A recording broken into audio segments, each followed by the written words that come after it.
AE autocrafting isn't scary, I promise. And today I'm going to show you everything that you'll need to get your first recipes set up and to get it started. We'll also convert our existing speedy crush and smelt machines to be able to work with our new autocrafting setups, and we'll be generating a ridiculous amount of Certus quartz and fluix crystals using an ME requester hooked into a reaction chamber. So welcome back to AllTheMons. Welcome back to AllTheMons. Last episode we set up the quarry and it has been running in the background, going absolutely ham. We have got so much redstone, so much copper, so much gold, a ton of diamonds. And if I have a quick look at the hole that it's made, you'll see there's a load of AllTheModium as well. That is absolutely phenomenal. This is why I make the clearing quarry, because you can literally uncover a bunch of AllTheModium.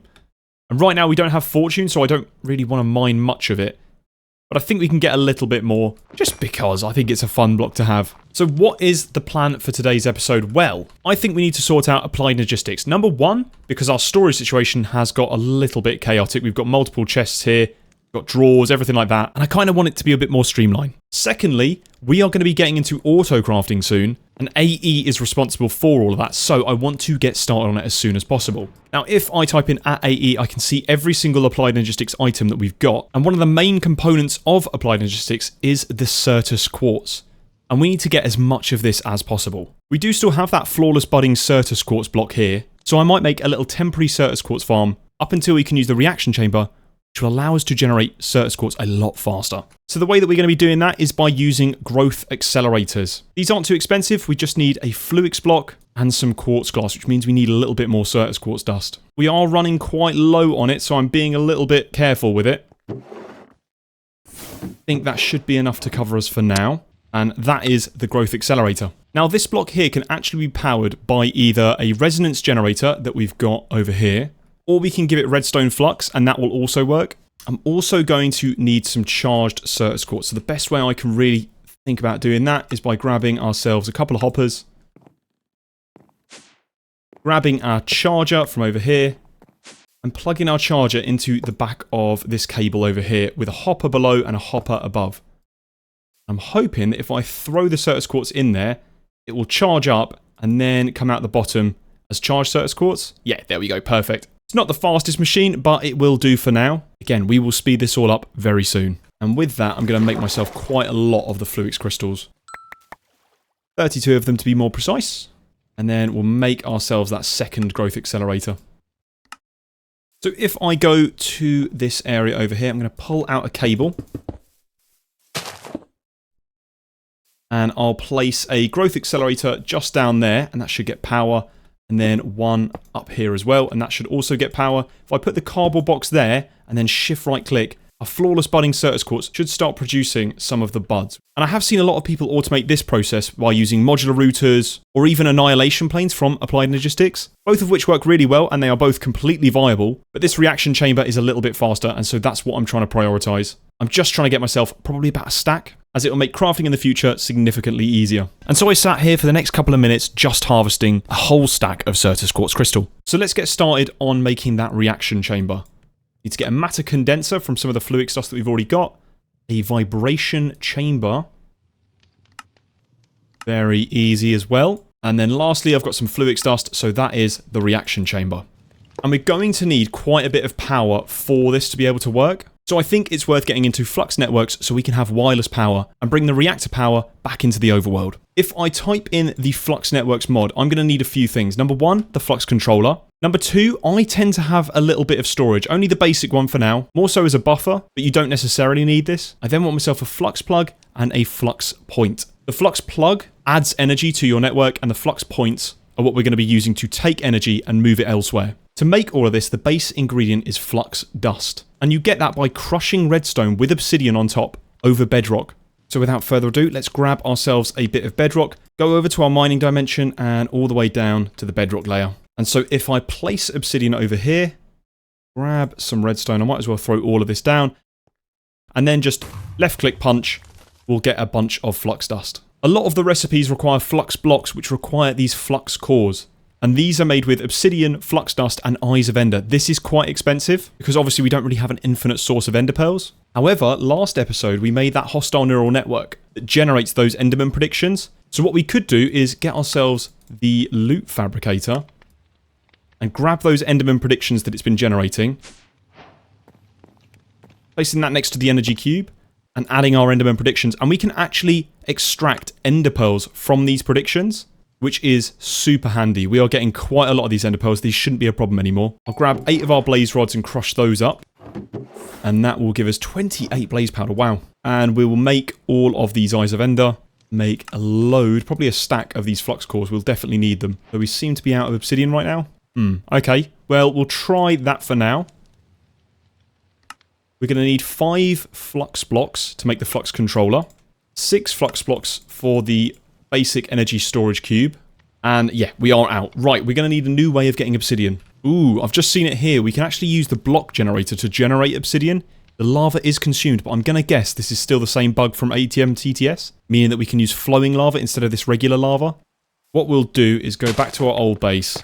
Here was our old generator setup we were using to get ourselves a bunch of the resources for building, and we don't need tuff anymore. So what I'm actually going to do is grab a bucket and pull that out by 1 block. So it's just going to be touching the flowing lava.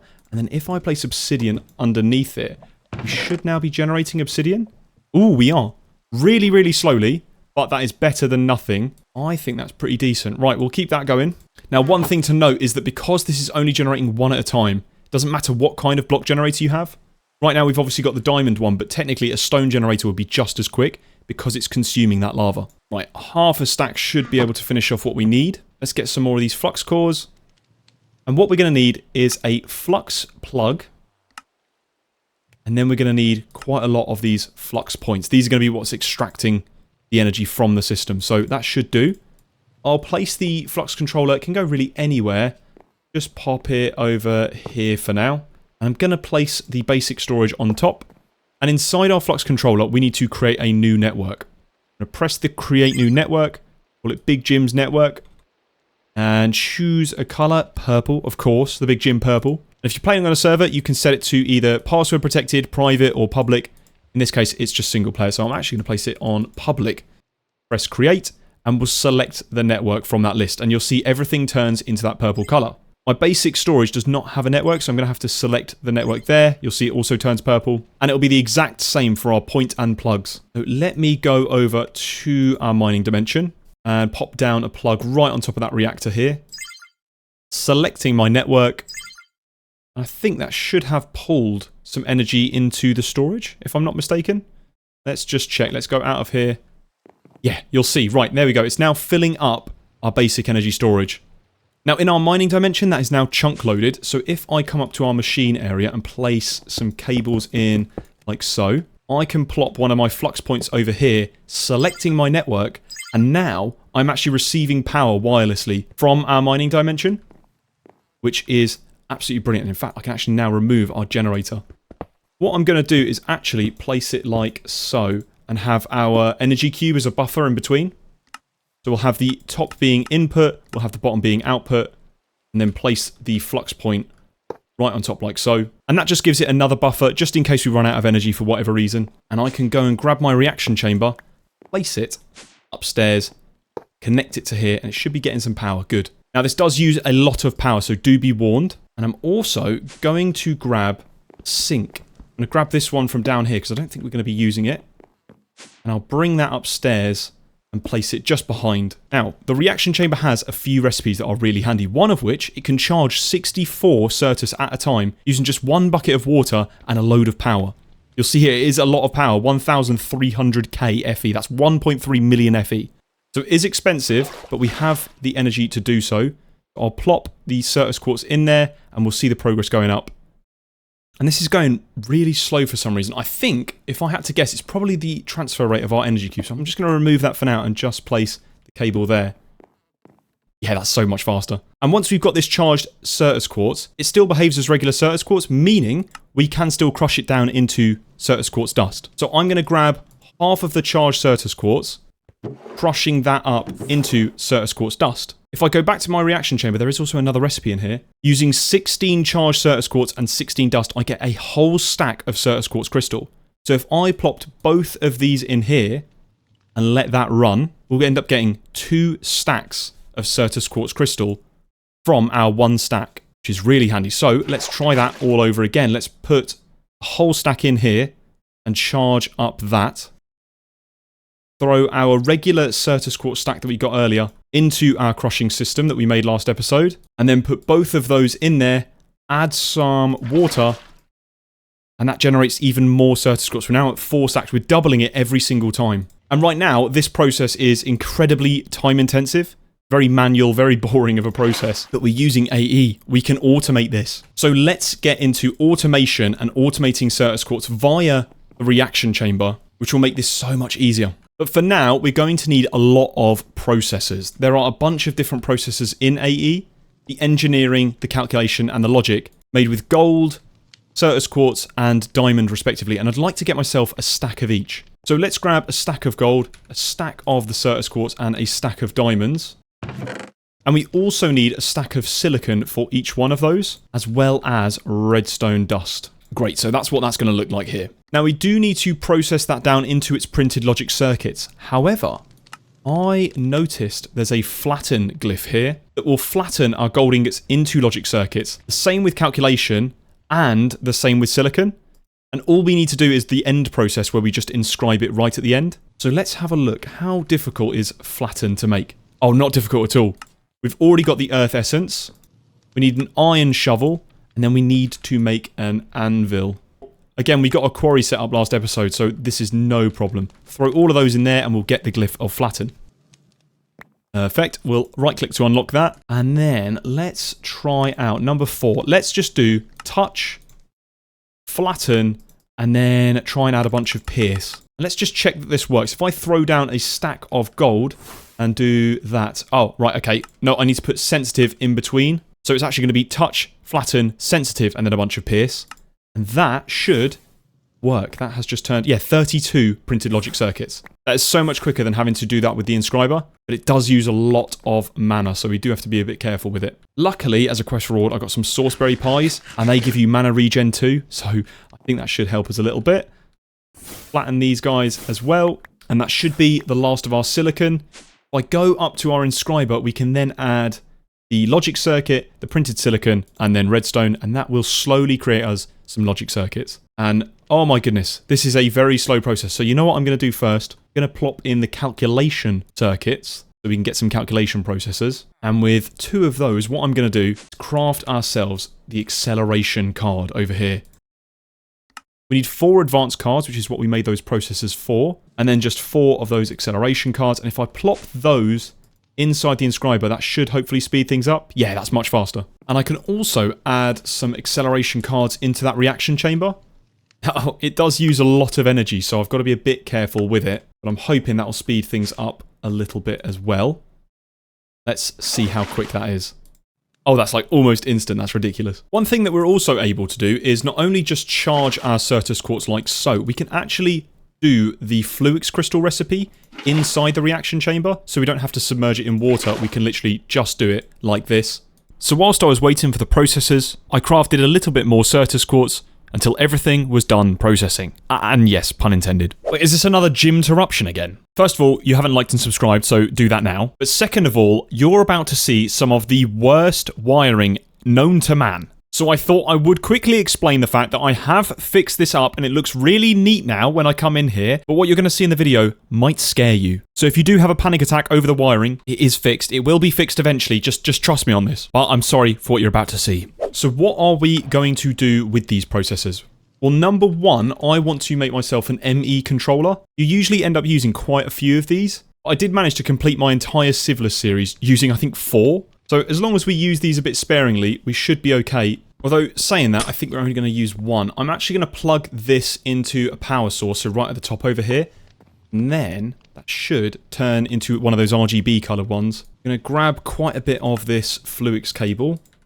And we're going to replace the crystal resonance generator using that controller and just replacing that with cable. And so if I right-click the controller, I can see everything that's connected to this network. And it will actually drain our energy. So we do have to be a little bit careful, but right now we're not going to be draining much. And I'm already going to have to move half of my machines. I really want to get access to this controller. So what I'm going to do is move all of this and grab that controller as well. I'm actually going to pull it up into this area over here. Like so. Just that 3 wide controller. And I'm going to place all the machines on this side of the wall. And what I'm going to do is actually give it power through here, keeping the flux point exactly where it was, but I'm actually going to move all of my machines onto this side of the wall and power them from the top. I think it will just look a little bit neater, or at least I hope it will. I mean, it looks kind of ugly right now. And yet, like I said before, we can still see all of the things that are attached to our network. But that also means that we can now plug in some of our AE machines, like the inscriber. And that's actually going to get powered through our network cable, which is really cool. And the main reason that we want the ME controllers is because we're going to need a lot more channels when we do auto crafting a little bit later on. If you don't have a controller, you're limited to just 8 channels, which is called an ad hoc network. One of the first things that we're going to be needing is something called the pattern encoding terminal. We have to first craft an ME terminal, then turn that into an ME crafting terminal, and then lastly into the pattern encoding terminal. I'll plop that just above our existing terminal here, and this is where we can actually encode patterns to autocraft. But how do we actually do the autocrafting? Well, you're going to need yourself a molecular assembler. Now do be careful which terminal you're in, because normally this plus button would put all of the ingredients in, but if I'm in the pattern terminal, it will actually just try and add it to the pattern encoding. So I've got to make sure I do it in here. We'll grab ourselves all of the things required for that. Great, that is one molecular assembler. We're going to need quite a few of these, but for now I'll just use that one. And then we need to make something called a pattern provider. There are going to be quite a lot of options, and eventually we will cover them. But right now we just need the basic ME pattern provider from Applied Logistics. If I go back upstairs and pull out a line from the ME controller, I can plop down a pattern provider and then a molecular assembler. The pattern provider is where we place our patterns to do all of our autocrafting, and the molecular assembler is the actual block that does the autocrafting itself. So things get really neat when I start adding patterns. So let's do one of those. Let's grab ourselves, we need to make this thing called a blank pattern. Let's grab 32 for now. We're going to place those inside our pattern encoding terminal. And that means that we can now encode a pattern. So one of the first things that people normally encode is the pattern to make patterns. So I'll press the encode pattern down here, and our recipe goes in like so. I can then press this button here to encode the pattern, and it will now create a crafting pattern to make blank patterns. I'm also, whilst I'm here, going to make a pattern for quartz glass. We'll do that as well. And then once we've encoded it, we just press the encode pattern button down here. And it might be difficult to differentiate what pattern is what. So if you hold shift, you can actually see what it's going to be crafting. If I go back upstairs to our pattern provider and place both of my patterns inside here. So now when I go into my ME terminal, I can see things like quartz glass and the patterns both have a little plus icon next to them. And if I click on it, it will actually show me an interface here where I can now auto-craft them. If I have items already in my system, when I left click, it will actually just take them out. But if I middle click, it will do the auto-crafting as well. And if I've got multiple crafts, i.e. the pattern, I can actually press this show crafting tree and it will show me what it's going to craft. So if I pulled out all that quartz glass and typed in pattern again, press the show crafting tree, it will show me that it's going to craft the quartz glass first and then craft the blank pattern. When I try to craft the patterns, it says no crafting CPUs available. So what we need to get our hands on are crafting coprocessors and crafting storage. This is what a fully formed CPU looks like. It just consists of storage and then crafting coprocessing units. You can also add crafting monitors and blank crafting units, but we won't be doing that. Now the coprocessors are optional, but it will speed up your system significantly by having them, because it will make the CPU tick faster. So I tend to just have a crafting coprocessor on every single one of our storages. So for that, we're going to need to get ourselves our hands on some basic crafting units. We'll just get 2 for now. We'll craft 1 into the crafting coprocessing unit, and then we'll get a 1K storage component to craft the 1K crafting storage. And if I go back upstairs, I can actually replace one of these wires with the processing unit and then the storage, and that will form together to make a CPU, which will now allow us to do our crafting. If I press the blank pattern, I can then press start, and it will begin crafting. And it happens really quickly because we are only crafting 2 there. So let's encode the molecular assembler as one of the things we can craft, as well as the formation core and the annihilation core just over here. And we might as well do the crafting table whilst we're at it. So all of the items here for the molecular assembler are going to be auto-crafted. I go upstairs and pop them all in that pattern provider. We should now be able to make a molecular assembler if we've got the stuff for it. We do. Let's press go. And that should... Oh, I already finished. Perfect. Now the way that the pattern provider works is it will actually try to use the crafting stuff in any adjacent inventory. So if I put a molecular assembler up here as an example, it will actually use both of these assemblers to try and autocraft, meaning that it will try and do parallel tasks using these assemblers. It's really handy to have a setup like this where your pattern providers are touching multiple assemblers. I'm also going to get the pattern provider itself encoded, and you'll see when I press the encode button, the highlighted elements are already craftable. So really, we don't need to add the formation crafting or anything else like this. So that is really neat. Let's go and add that up here as well into the pattern provider. So let's craft ourselves, I don't know, maybe 3 pattern providers, and then let's also grab 2 molecular assemblers. And what I'm going to do here is basically try and alternate between pattern providers and assemblers. And that way, every pattern provider has additional assemblers to make those crafts, which will help out a ton. And I might have gone over the limit here. No, I haven't. So we've got this little cube here that's actually going to do all of our auto crafting. We aren't just able to do crafting recipes, we're also able to do what's called processing recipes. And processing recipes are basically recipes like this, something that doesn't use direct crafting, but it has to do some sort of form of process. So we might as well do this for the reaction chamber, considering that's one thing that we want to do. And for that, we're going to need to grab ourselves another ME pattern provider. We don't need a molecular assembler because the reaction chamber is going to be doing the crafting, not the assembler. I've rejigged the cabling because it was looking a little bit messy, but we will fix this all up later as well. But if I place the reaction chamber down and then place a pattern provider on top of it, it will now send ingredients directly to the adjacent inventories like it was doing for the molecular assembler. The problem is, let's say I had really compact machines where I had another machine doing something else over on this side. It's going to try and split evenly between these two things, and we don't want that. So I can actually right click with a wrench to show the direction, meaning that it won't try and share the items into the chest over here. You can also do something pretty neat, where you can craft this into a smaller version of itself and attach it to this block. And that does the exact same thing. That means that it will only input items into this inventory over here, this reaction chamber. And something interesting about powering the reaction chamber, also hi, it's Jim from the future, is that you can power it directly from fluix cable, and you'll see here it says device online. And if you use the pattern provider, like so, and then place the reaction chamber, it will also say device online. But if you use the part form, the micro version, and place that on the cable, attaching it to the reaction chamber, it will say device offline, meaning that this will not get power. And so if you want to use that part cable, you have to place in a fluix cable pointing directly into the reaction chamber to make sure that's device online. Or you can actually put it next to an AE machine, because AE machines also act like a cable, so here it's now device online. You can actually power the reaction chamber, you'll see it still says device offline, but you can power it through the universal cable. In that top it says stored energy, and if you place a cable, it will actually use the stored energy rather than your network's energy. So there is multiple ways of powering this block. If you want a bit more information, hold G and open up the guide. It will explain all of this about powering the chamber. Since it uses so much energy, they actually recommend using dense energy cells or energy cells from applied flux, which we won't get into this episode. Anyway, back to past Jim. So let's just do that. We need to hook this up to the controller, and you have to give it power through cables, which is really strange. I don't entirely know, but you can see up there, stored 500k AE. That will do. We'll also add those acceleration upgrades that we had earlier. And we can go into our pattern encoding terminal and actually look at the recipes for reaction chamber and encode these directly. The one that I want is this reaction chamber one here, the one that we're going to get the Certus quartz into charged Certus quartz using water and Certus quartz. If I encode that, you'll see the recipe will actually appear here as a processing pattern rather than a crafting pattern. So let's encode that. Now obviously we need water in our system, and we could use a fluid cell or something like this. There is also the infinity water cell that we can stick into a drive, and that's quite affordable. But in my opinion, one of the best things that you can actually do is grab yourself another storage bus that we used to connect up our storage controllers like so, and place down a sink, which you'll see in the top holds infinite water. We can place a storage bus just on the side like so, and make sure that we partition it by pressing the partition storage. That will basically read the inventory to make sure that only water is being taken and dropped off into this inventory.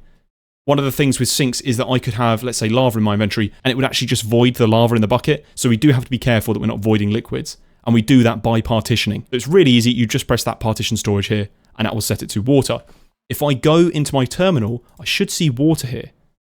There's a really cool thing with AE that I can actually right click and left click to pick up water. If I literally just click on this water, it will pull a bucket out. Really cool.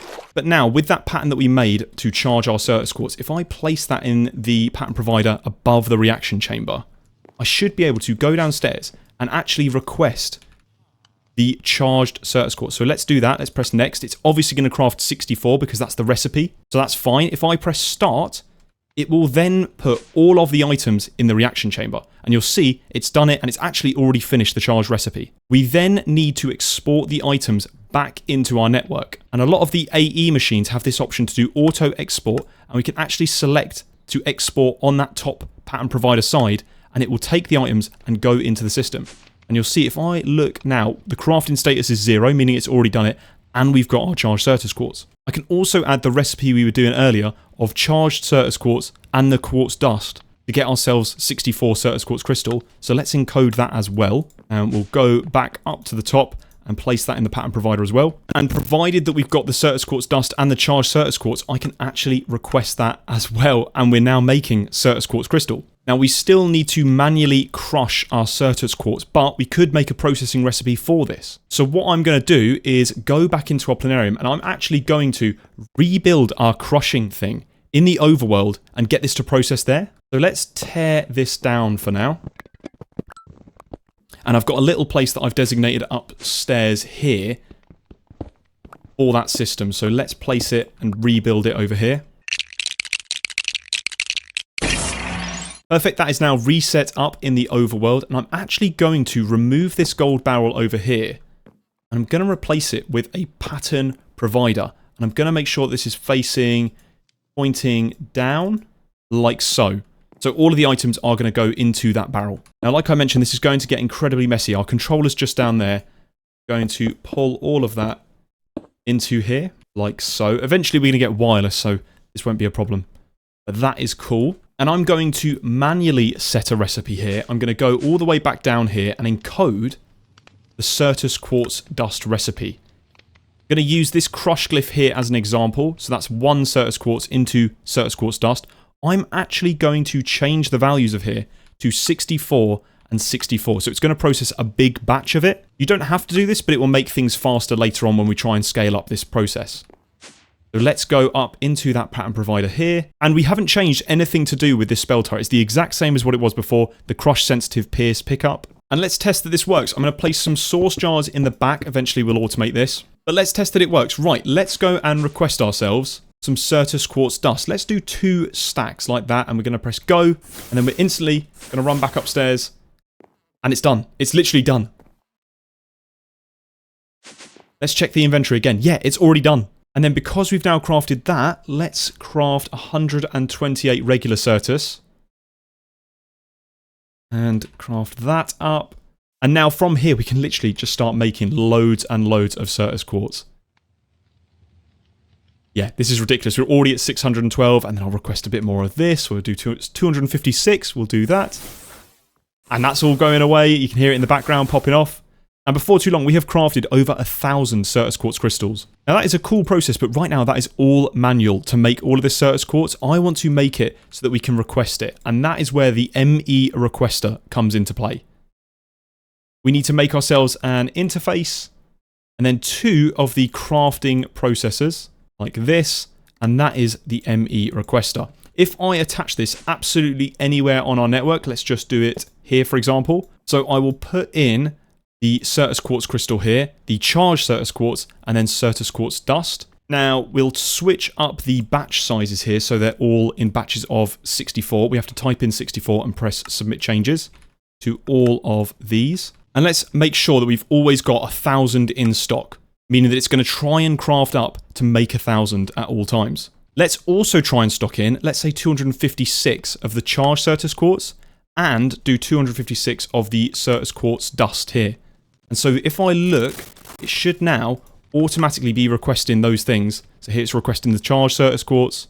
And if I look at my dust and quartz supply, it's actually auto-crafting to make sure that we are getting to that 256 Certus quartz dust and 256 charged Certus quartz. And there we go. It's now sorted. So if I go back up to my ME requester over here, these should all be green. So let's say I want to change both of these to 512. It will start automatically sending out crafting requests to keep those amount of items in stock. If I look at fluix crystal, there is also this recipe down here where we can use charged Certus quartz and fluix dust to get crystal. I'm 100% going to encode that, and we can then re-encode the fluix crystal to fluix dust recipe here, doing exactly what we did before, 64 to 64, and encode that recipe, adding it to our crusher just here, and then adding the fluix crystal recipe down here in our reaction chamber. We can grab our fluix crystal and our fluix dust and add them here. Batch size 64. Press submit, batch size 64.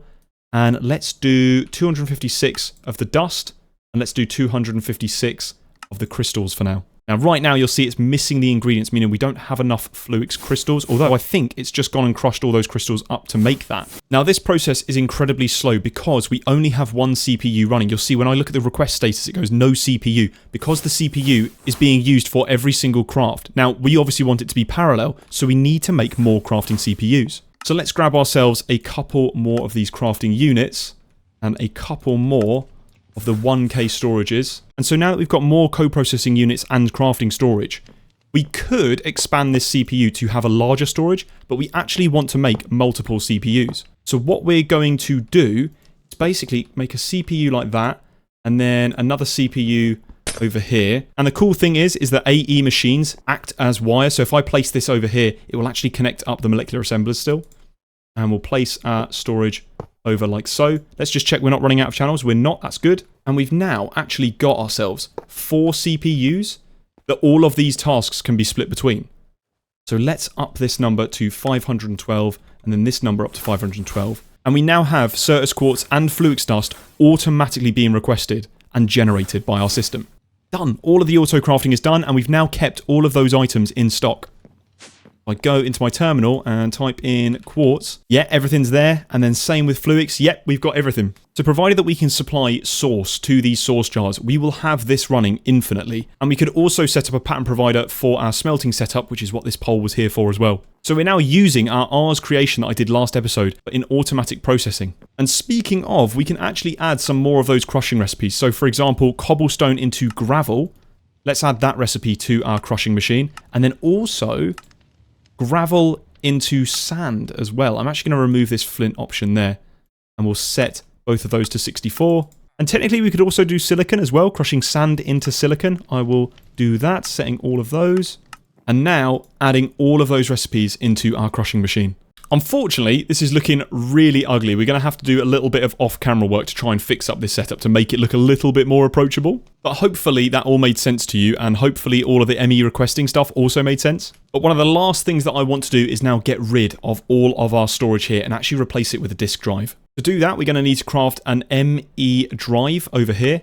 We've got enough for that. And if I place that down, we've got a load of slots for cells. And there are tons of different types of cells. We get item storage, fluid storage that I mentioned earlier, FE storage, so we can have it as a battery. I believe we can also store source. Yeah, we can. Ars Energistique allows these source storage cells, so this might be something that we can look into next episode. But you'll see they have different storage numbers, 1K, 4K, 16, all the way up to 256K. There are also mega storage cells which go a lot further. The item storage cells are a little bit daunting, and there is an explanation on how they actually store their items. But I will warn you, it is a bit confusing. People tend to be a bit scared of using the item storage because you'll see here it stores types and bytes. The bytes meaning how much of an item, and the types meaning every individual item. I tend to go for the 4K storage cells because it has a good amount of byte storage, and most of that's going to be filled up with types anyway at this stage because we're not having a lot of items stored in bulk. So I'm actually going to add an auto crafting recipe for this.